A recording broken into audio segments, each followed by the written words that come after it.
Okay. Thank you very much. It was a fantastic presentation, and thank you for answering all my questions. I know sometimes I can come across as though they're tough questions, but it's really, we all have the same goal, and I appreciate your insight.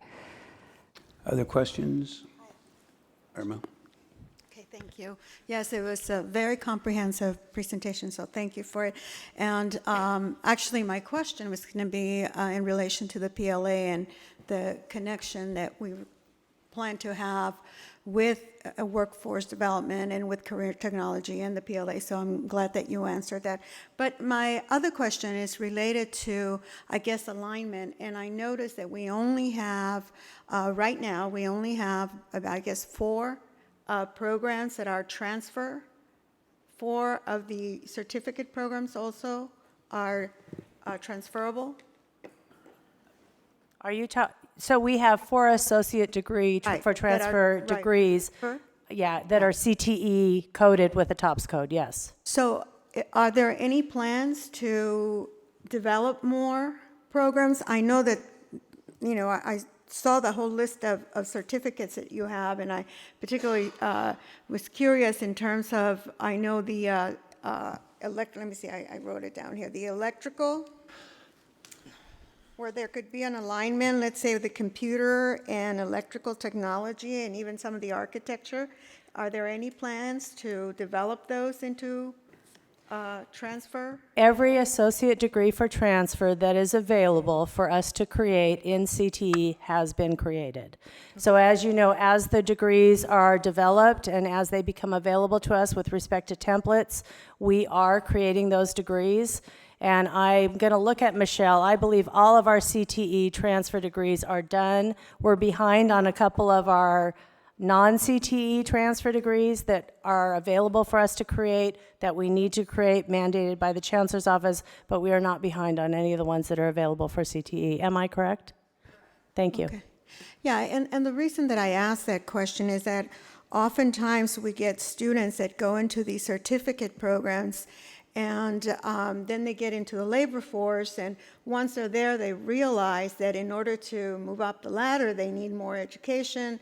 Then they end up coming back and having to do the whole general education in order to be able to transfer and to get a baccalaureate degree. So that's why I'm saying if we could, create, because there's already alignment in many of these areas, like computer engineering, electrical engineering, that if we could do those now, that it would save students. It gives students the option to go into the labor force, work, get the experience, but if they opt to continue their education, they can do it and go directly into the university rather than coming back to the community college, which oftentimes happens to many of these students who go into the certificate programs. And I know I came across a lot of students, especially in engineering, who took a lot of courses in engineering that were not transferable or accepted by many of the CSU or UC campuses.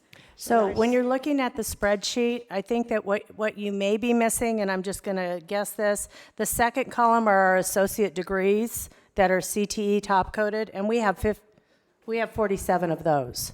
So although they're not they're not ADTs, they're all associate degrees. They're either AA or AS They degrees. lead to transfer. Do they lead to transfer? Yeah, they absolutely would. I mean, they have all the GE components. The question is there a place for them to transfer, not seamlessly to the CSUs because it's not an ADT, but Right. absolutely they have the same prep that you would expect for the ADTs. It's just not on the list of the ones that we have gone through the approval process with CSUs. So we have 47 of those. Okay, because I guess maybe I misread this list, because when I look at the list, program study, I see administration of justice, and there's an X by a transfer degree. And then under transfer degree, and then if I go down, I see business administration, and there's also an X under transfer degree. And then the same thing with early childhood education, and then with, let's see, what's the other one? Journalism. So does that mean that all these areas, let's take journalism as an example. Does that mean that journalism newspaper, magazine emphasis, that's also transfer. Public relations emphasis is also part of the transfer. And publication specialist, are those just specialties within the journalism? Those are all specialties where you can receive your associate degree with an emphasis. The ADTs that we're counting are only the ones that we've agreed to with the CSUs. So you could call all associate degrees transfer degrees, but the ones that we're calling the transfer degrees are the ADTs, the ones that we are working with CSU on creating for a seamless transition and guaranteed admission to the CSUs.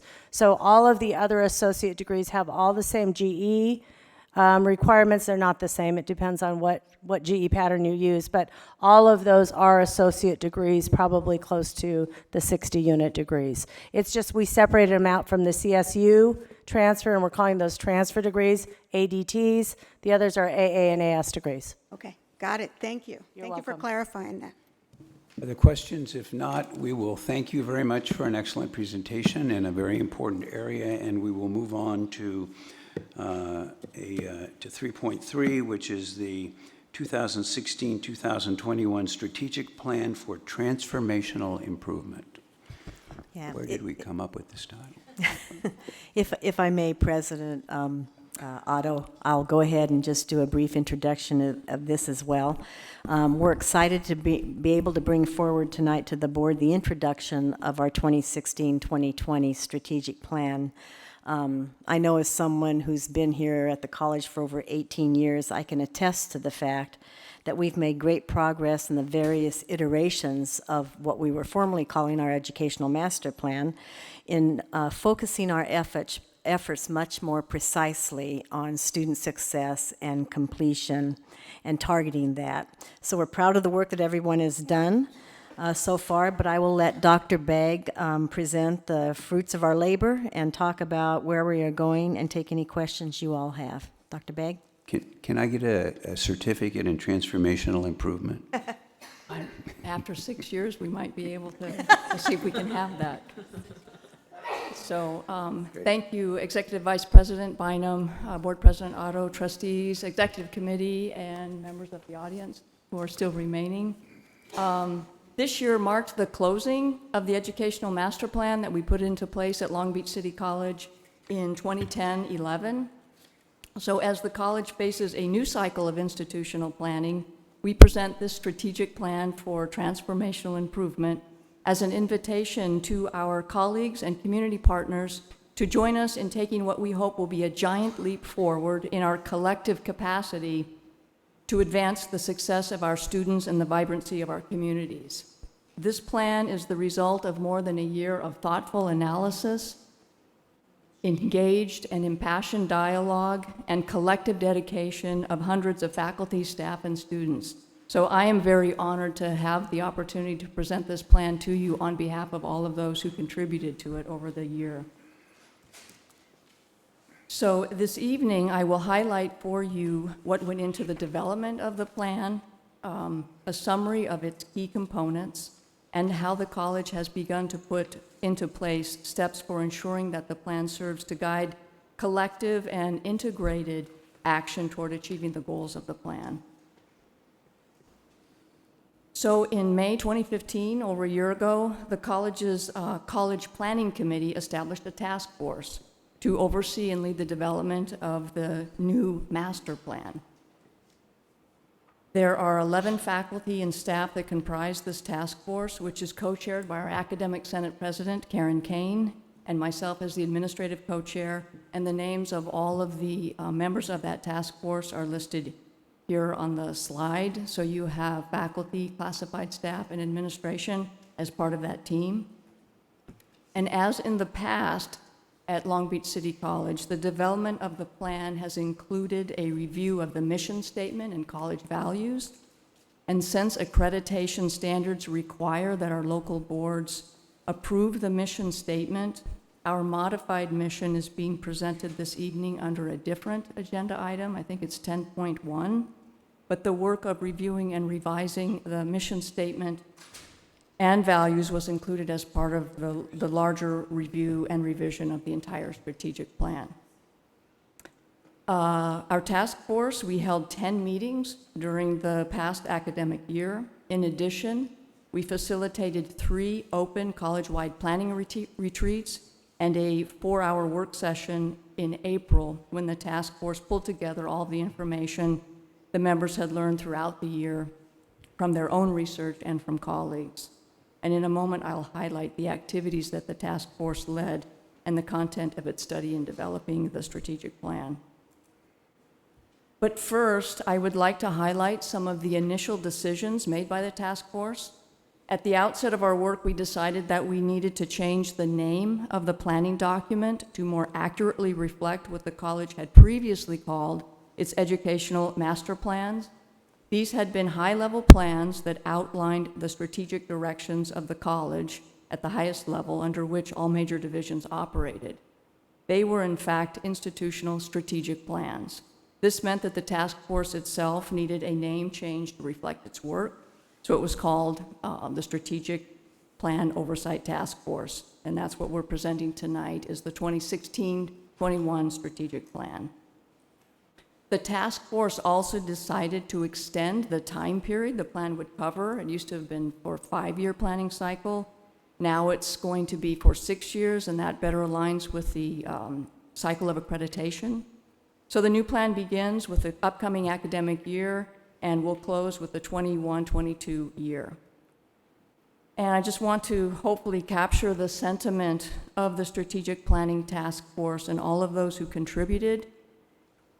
We recognized the great work that's been accomplished during this past planning cycle and a commitment that we have to build upon and expand that work with greater focus and really deeper collaboration than ever before to realize a vision of community working together to achieve breakthrough gains in student success. And that's partly why we've kind of boldly called it a plan for transformational improvement.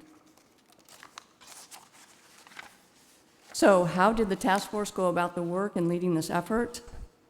Lots of research and analysis, lots of discussion about that data. We immersed ourselves in data. So for example, we studied the student success research briefs that were generated by the Office of Institutional Effectiveness.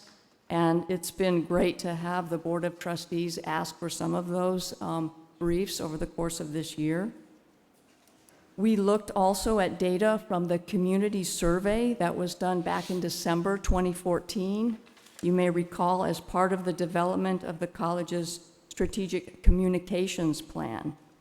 So for that plan, there was input from focus groups and interviews with faculty, staff, and students. So the task force for this planning document leveraged the work that was done for that particular plan. We also received a report and a presentation from the discovery team of the design thinking project that's currently underway at the college. This deepened the task force's understanding of the student experience as it's been gleaned from that design thinking work. We also studied the current, and it's always very relevant research from the Community College Research Center that's associated with Columbia University's Teachers College. We also developed and administered an institutional self-assessment to begin the conversation here about our institutional readiness to develop and implement a completion by design or guided pathways approach to improving student success. And finally, we worked with one of the groups from the first cohort of the LEAD Academy who graciously offered to spend additional hours to assist us with an environmental scan by researching trends in demographics, educational policy, pedagogy, workforce, and technology. So they shared their results with the task force as well. The task force also engaged in considerable, what we call collected visioning and analysis. So these were the 3 retreats that I had mentioned that we held over the past academic year. The first one was in December at the PCC. This was on a Friday night. It was a 4-hour session. And this is when we extended a college-wide invitation for people to participate in a visioning session where we asked people to look 6 years ahead and what they would like to see the college look like from a variety of perspectives, students, staff, faculty, and the community. So we collected people's input on that. We also conducted a more traditional strengths, weaknesses, opportunities, threats analysis. So we also collected that information. And that first retreat there were 65 people, and we had good representation, full-time faculty, part-time, classified staff, and management.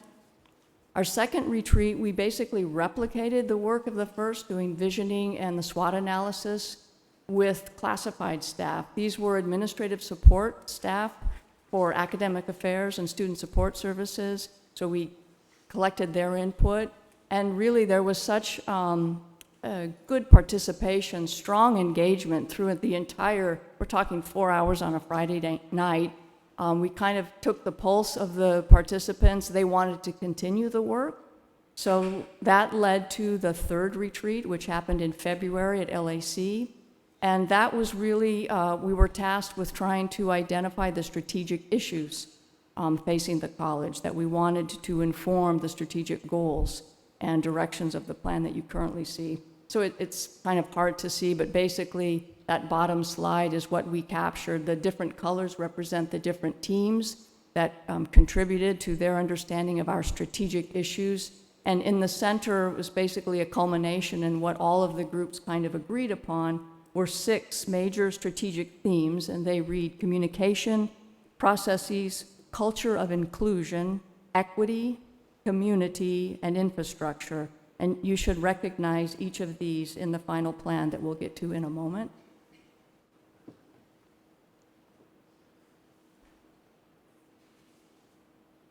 So I mentioned that, first of all, lots of input, and I've emphasized the research, the input from the college community. So it was April when the strategic task force had all of this information, and that's when we held this 4-hour retreat where we tried to condense and compile all of this information and started to pull together a set of draft goals for the plan that was developed. We also had a subgroup of the task force that took the lead on reviewing the mission statement that we've had for the past 5 years and the value statements, and make adjustment to those. Those were approved by the larger task force. So after that 4-hour planning session, then there was considerable work to develop strategic directions that were aligned with the goals. That is, what do we think we need to do in order to reach those goals? So in your board docs, in the complete plan, you'll see a number of strategic directions that are designed to make those goals reality. Once the final goals and strategies were in place, the Office of Institutional Effectiveness developed a set of draft strategic metrics, which were presented to and modified by the Strategic Task Force. And these metrics we intend to serve as the framework from which the college will evaluate our effectiveness in achieving the goals of the plan. At the end of May of this year, the entire package of the strategic plan, including the metrics, the mission statement, and values, these were presented back to the College Planning Committee. That was the body that had charged us with that work, and will, moving forward, be the body whose work it is to monitor the implementation of the plan, at least at the college level. So now I'm going to move on into the actual content of the plan. So first you see the revised mission statement, and you'll probably recognize that it's very similar to what we had before. There's just minor language changes. The mission statement had read, and this is also in an agenda item coming up, basically what you see here, but it said Long Beach City College promotes equitable student learning. So we intended for it to be a little stronger commitment and say that we're committed to providing, not just promoting. Equitable student learning and achievement, academic excellence, and workforce development by delivering high-quality educational programs and support services to our diverse communities. So this will be coming up for your approval later in the evening. The college values underwent significant changes with this cycle of review, and the value statements for each are shown here. The new values commit Long Beach City College to be purposeful, focused, nurturing, connected, and respectful. And we feel that these values really capture the guiding vision and sentiment that underlie the entire strategic plan. Now, getting on to the actual goals of the plan, 4 major goals of the plan, and as I've mentioned, there's several strategies for each goal that are included in your document. The first goal, innovate to achieve equitable student success. This goal is centered on the continued development of clear, structured, and streamlined learning experience that takes students from the point of entry of college into their coursework, on to graduation and transfer to a 4-year institution or career. The goal encompasses numerous strategies that involve close co-design of the student experience by faculty and staff in academic affairs and in student support services, and with a strong emphasis this time on providing students with a richer understanding of the career options available to them at the outset as they begin the process of determining the program of study that they will pursue.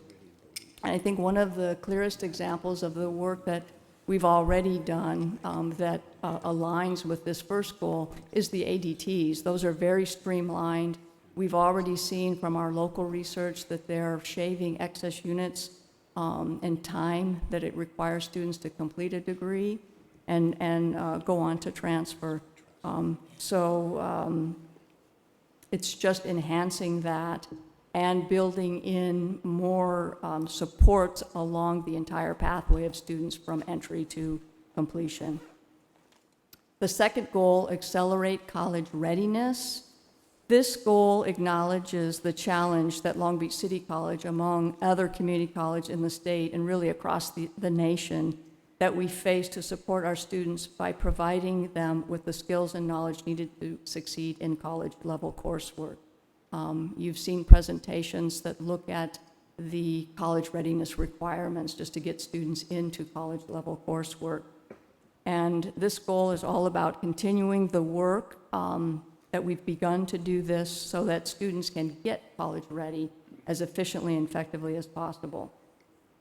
So we've really set aside this goal with its focus on college readiness, recognizing that it is foundational to the ultimate goal for students to complete their certificates and degrees in a more timely manner, or even at all, because I think we've studied how some students get caught in the pathway and there's that throughput of getting through basic skills at all, continues to be a challenge. So we've really set that as a separate goal for this strategic plan. The third goal, building community. This is what we learned from our recent institutional self-evaluation for accreditation as being important for us. We heard it from our visiting team. We also heard it loud and clear from faculty and staff in the strategic planning retreats, a real hunger for continuing to build a strong and positive sense of community and a long-term commitment to our shared purpose for really significantly improving our student outcomes, which include educational outcomes as well as economic outcomes in the workplace. So that encompasses quite a lot for us. It's very foundational to the transformational work, is that working together and respecting and supporting one another within the college and without. The fourth and final goal, investing in people and support structures for transformation. This acknowledges that a commitment to institutional transformation requires commensurate investment in the people who we're calling on to enact this change. This is why there are several strategies under this goal that focus on professional development for faculty and staff at all levels to do what the plan calls for. It also recognizes the need for continued investment in business process review and implementation of the recommended process modifications and technology enhancements in order to better serve students and the supportive processes that faculty and staff operationalize on a daily basis. So this is really a high-level summary of about I think a 13-page strategic plan. Next, I want to get into briefly the strategic evaluation metrics that are really important for a plan in order for us to monitor it and hold ourselves accountable to it.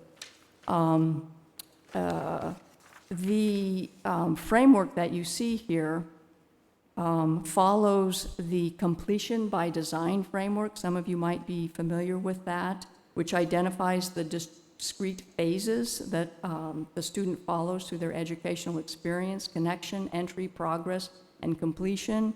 And Long Beach City College, we've added an additional phase, that is transition.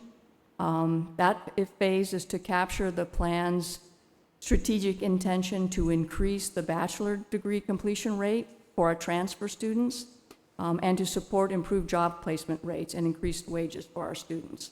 So we're really, I think partly through our Long Beach College Promise and other efforts, we're really committed to owning that. I mean, oftentimes we just look at what we have control over of our own institution, but I think that's what's made us special, is that we're collectively owning metrics that go beyond just one institution. And I want to just briefly give you a sense of some of the metrics that are included for each of these phases. So I've just sort of sampled a few of the outcomes that will be coming forth over the coming years. So for the connection metric, we'll be looking at things like the percent of students who actually enroll at Long Beach City College within 1 year of submitting their application. We haven't really systematically monitored that, but that's an important measure of students who actually apply but then enroll. Another sample metric, the percent of high school seniors in our service area who actually apply. Those are just two examples. For the entry metric, we'll be looking at the percent of students with 15 units completed who have a student ed plan, a percentage of the intent to complete students, and you may recognize that language intent to complete. That is the cohort that was established under the Student Success Scorecard. Those who within 3 years have completed 6 units, attempted any math or English, so that's a defined cohort of entering students. Of those, what is the percentage who complete transfer level math and English in 1 year? That's actually a familiar metric that we had with the old master plan, but it's an important one. That's a predictor of long-term success, getting those completed early on in a student's educational career. For the next phase, progress, sample metrics would be taking again that intent to complete cohort and looking at the percent who achieve at least 30 units in 6 years. And we've got an asterisk there because we're highlighting those metrics that are the same as the Student Success Scorecard. One of the things we've tried to do wherever possible is to be consistent with the metrics that the college is looking at anyways, where they fit this model. So that is one of them. Another metric for this one, the intent to complete students who've met half of the degree requirements in 3 terms or a year and a half. That one is very important because you may recall from the Student Success Scorecard, we're pretty good at getting students to complete 30 units, but we struggle with ultimate completion. So we're going to be looking at not just the completion of any 30 units, but the 30 units that count towards the completion of their degree. So that will be a new monitoring metric I think will be helpful for us. For the completion phase, sample metric, the percent of, again, intent to complete students who complete, and you may recall again from the scorecard, that means they complete either a certificate, a degree, transfer, or become transfer ready. 60 units transferable to UCCSU with a GPA of 2.0. On that one, what's in red font, there's only 2 of them where we had time to vet some data with the College Planning Committee and set targets. So the College Planning Committee approved for that metric a goal of a 55% increase by the end of the cycle in 2021.